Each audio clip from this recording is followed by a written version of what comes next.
Hello everyone. So we are discussing previous year questions of the chapter Molecular Basis of Inheritance and the topic Human Genome Project.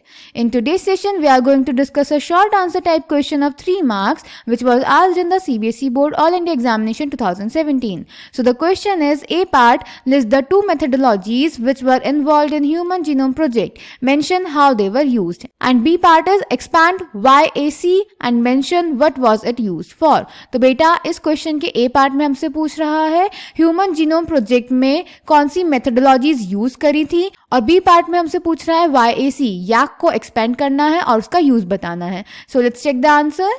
तो बेटा human genome project में genome को sequence करने के लिए जो दो मेथोडोलॉजीज यूज करी थी वो थी expressed sequence tags and sequence annotation.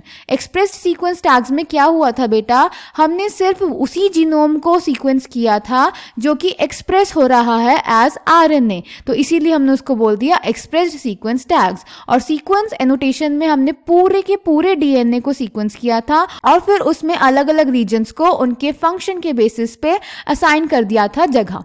Clear बेटा. इसमें हमने क्या किया था, अब डीएनए तो बहुत बड़ा होता है, अब इतने बड़े डीएनए को कोड करना, एक साथ सीक्वेंस करना मुश्किल होता है. तो सबसे पहले हमने सेल में से डीएनए को आइसोलेट किया, डीएनए को रैंडम फ्रेगमेंट्स में कट किया, फिर उसकी बहुत सारी कॉपीज बनाई और उन कॉपीज को हमने सीक्वेंस कर लिया with the help of host and vectors. हमने उन फ्रेगमेंट्स को वेक्टर की हेल्प से सुटेबल होस्ट में डाला और उसको क्लोन करके वहां पे उसको सीक्वेंस कर लिया. जो कॉमन होस्ट हमने यूज करे थे वो थे बैक्टीरिया और ईस्ट, और जो वेक्टर यूज करे थे वो थे bacterial artificial chromosome back and yeast artificial chromosome yak. Clear? So the answer is A part, methodologies. The methods involved two major approaches.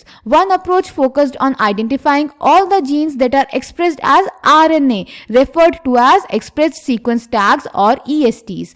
The other took the blind approach of simply sequencing the whole set of genome that contained all the coding and non-coding sequence and later assigning different regions in the sequence with functions, a term referred to as sequence annotation. For sequencing, the total DNA from a cell is isolated and converted into random fragments of relatively smaller sizes. DNA is a very long polymer and there are technical limitations in sequencing very long pieces of DNA and cloned in suitable host using specialized vectors. The cloning resulted into amplification of each piece of DNA fragment so that it subsequently could be sequenced with ease.